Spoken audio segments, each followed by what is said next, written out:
What are the consequences of poor boundaries on doctors?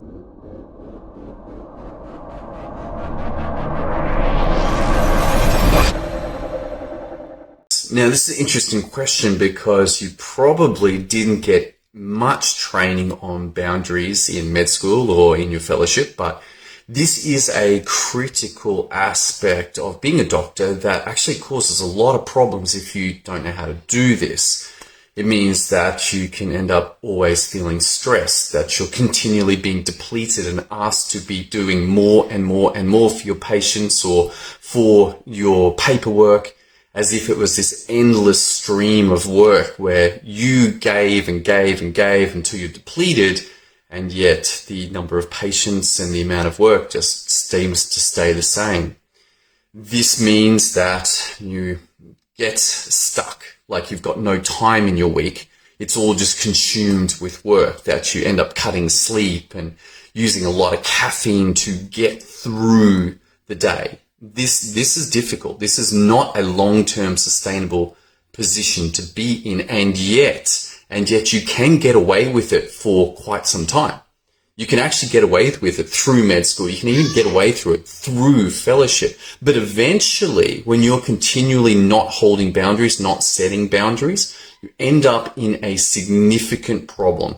Eventually, your health starts to decline, your mental clarity declines. This has an impact on your relationship with your partner, with your kids. End up grumpy, angry, generally annoyed with your work, and then the possibility of errors, and you're just not enthusiastic, and suddenly it's like, oh my goodness, where did it go wrong? And this is very hard because looking from the outside, most people are going to see you as a highly successful doctor.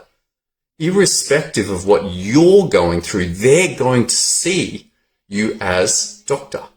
A highly credible, highly respected person who's clearly been through some serious work and trials to prove that you're a valid doctor.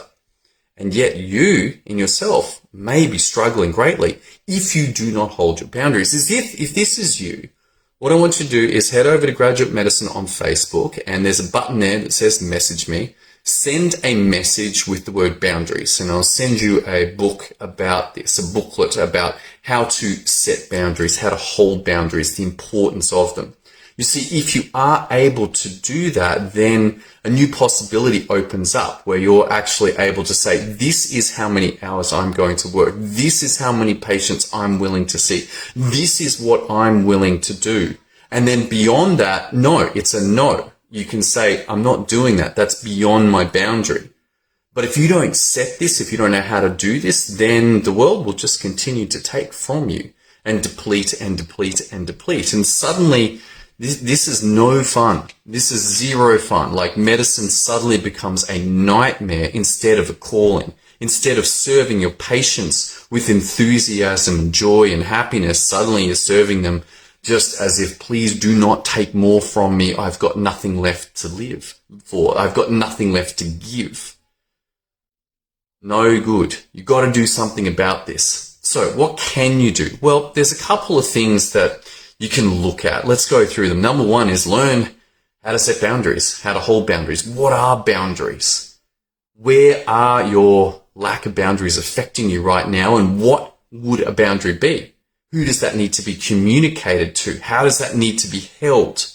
All of these skill sets that, again, they're not part of medicine per se, and yet they are a critical part of medicine. You must know how to do this. Next up, like, what are your daily disciplines? This is still a boundary.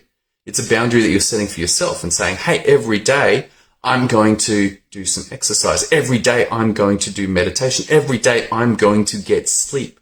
Every day I'm going to limit my caffeine intake. Every day I'm going to manage my diet, how I eat, so that it is sustainable. And then the last thing that I've got for you is having a look at your purpose. Like, what is your purpose in medicine? And there may be parts of medicine that you should be getting rid of. They should be cut from your world. And like, I don't want to do that anymore. And yet, because of the momentum of what you've done before and patient expectations and even reputation, or you're well known for doing this, even if you don't like it, then perhaps it's like, okay, that's a boundary that needs to be set. And suddenly it's like, I'm not going to do that part of medicine anymore. And that then opens up the possibility for something that has been in your heart, that you are drawn to, that you'd like to go deeper into and learn more skill sets around that aspect of medicine. But while you don't hold a boundary over here and you just keep doing that bit that's draining you, that's no good. You have to be able to say, enough. I don't want to do that anymore. It finishes. Set the date. No more.